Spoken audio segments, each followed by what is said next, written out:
poppin'? No, I know it has been 40 days and 40 nights since I last uploaded a Pokemon Wi-Fi battle, but Omega Ruby and Alpha Sapphire are right around the corner, people. Friday! Oh my goodness, we are going to be doing nothing but Pokemon battles. We're going to complete the playthrough, and we're going to be doing nothing but Pokemon battles for at least a year, alright? Now, you remember that.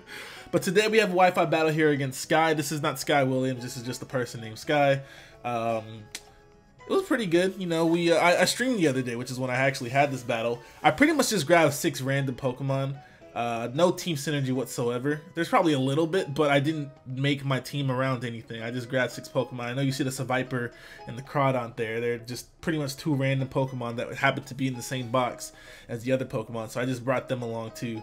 But my opponent has some freaking threats. Nothing but threats, actually. Every single Pokemon on her team is a freaking threat. So, I gotta try my best to win with these Pokemon because a couple of them are not up to par.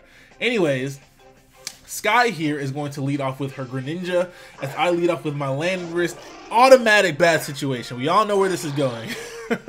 I thought about switching to my Scizor here, but just in case she went for the water attack and not the ice attack, I decided against that. So I decided to play it safe and actually switch out to my Seviper now. Seviper is the Pokemon I need the least on my team. It can do the least. It's the most expendable Pokemon. I wanted to use it though, so it was actually quite sad that I wasn't able to, because this Scald is going to do more than half. It actually does almost 100% to my Seviper. Seviper's not really the most, you know, bulky Pokemon, so it's very obvious that it was going to do at least 80% to me. But I am going to be able to get off a Sucker Punch since it's not a Dark type anymore. It's just pure water. I'm going to be able to get off about 40% with that Sucker Punch, so that's pretty good. As she finishes me off with another Scald. Very happy that I didn't switch it to my Scizor there because I did have the potential to get burned. And the Scald probably would have done a decent chunk to my Scizor. So now I'm going to go out to that Kush. Shout out to all the pair. Anyways, here I make a decent play. I figured that she'd predict me to go for the Extreme Speed, seeing as how most Dragonites do carry Extreme Speed. Not only that, but I had been battling with this same Dragonite for like the past 3 battles, so she probably saw me on the stream using my Dragonite. But anyways, I predict her to go out to her Ferrothorn, just simply based on the fact that if I did go for the Extreme Speed, the Ferrothorn could tank it. Not only that, but the Ferrothorn could tank the Extreme Speed, give me Iron Barbs damage, and possibly Rocky Helmet damage if she did carry it. So she pretty much had nothing to lose by going out to her Ferrothorn if I did go for the Extreme Speed, which is why I didn't go for it. I went for Superpower. So that was a nice play on my part. Got that freaking threat out of here. Now she's going to go out to her Medicham. This thing kind of scared me. It was pretty scary, man. This thing is strong. It ain't playing no games. So she's going to Mega Evolve, as you know.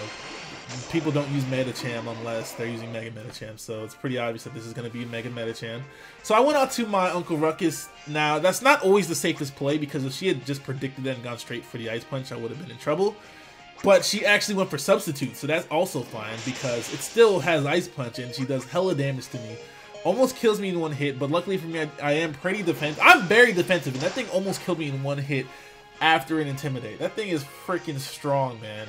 But I am going to go for the U-turn, break its sub, and switch out at the same time, which is very good for me because I actually have a Gengar on my team.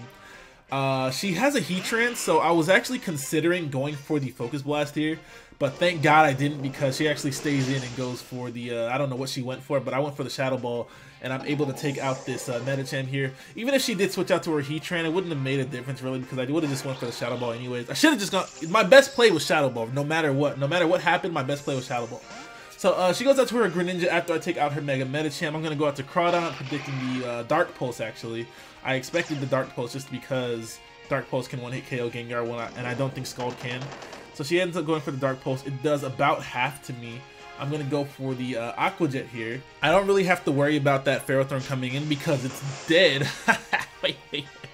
So I take him out with an Aqua Jet. He does have that, she? Is it she? He? I have no idea. She does have that Latios, and here it comes right here. That she could have switched in, but had I predicted that, could have been bad. But also, you know, had she switched it in, it still would have taken a decent chunk from the Aqua Jet because it is stab plus adaptability. But I'm going to go out to my Ruckus as Death Fodder, but she actually ends up going for the Thunderbolt. Wasn't expecting that, so definitely not expecting to see that. I think a Dragon move would have been the best play there anyways, though, because I only have a Scizor that can take that hit. But here you guys are going to see that she does actually go for the Psychic, and it ends up actually taking out my Ruckus here. But having Thunderbolt and Psychic is not really that common. It's usually see Psy Shock and no Thunderbolt, so Here, I actually switched out to my Scizor just to see if she would go for the HP Fire. A lot of people thought I was predicting the Heat trend to switch in, which is why I double switched to my Dragonite. But I was just scouting because I didn't know that Latios is set. I just really wanted to see if she had the HP Fire on that thing. But she actually ends up switching out to the Heat trend as I bring in my Dragonite. I'm not going to go for the obvious plays, which would be to go for Earthquake or Superpower. I'm actually going to go straight for the Outrage, predicting this Landorus to come in. It does intimidate me, but since I'm Choice Banded, I'm just going to be reset back to neutral damage instead of -1. So because of that, I'm pretty sure I should be able to at least 2-hit KO this Landorus, because Landorus still takes a gigantic... Dragonite is a strong Pokemon. It's always been a very strong Pokemon, so... seeing how much the first Outrage did, I was pretty certain that I could 2-hit KO this thing, and lucky me, I absolutely do 2-hit KO. I think the second hit was a high damage roll though, or maybe the first hit was a low one. But I am going to be stuck in the Outrage against this Latios here, so that's pretty unfortunate. I actually got the 3-turn Outrage instead of the 2-turn Outrage. I'm going to get hit by a Draco Meteor and get obliterated with the swiftness. Took me out real freaking quick, man. Anyways, I'm gonna go out to my Scizor here because it's pretty obvious that this thing does not have HP Fire, and even if it did, it wouldn't kill me now because it's at -2. So I'm just gonna Mega Evolve and go straight for the U-turn, predicting the Heat trend to come in here. I don't have Pursuit on this thing, but I do have U-turn, so that's fine. I'm just gonna U-turn after Mega Evolving and go right out to my Crawdaunt because Crawdaunt can apply the pressure.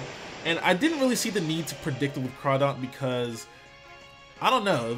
I don't think it would have been worth it, honestly, because you guys are gonna see what I'm talking about. But I'm gonna go for the U-turn, go out to my Crawdaunt.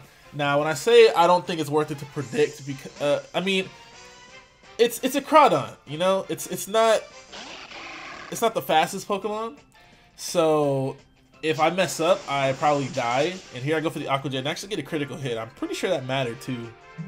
I'm pretty sure that mattered.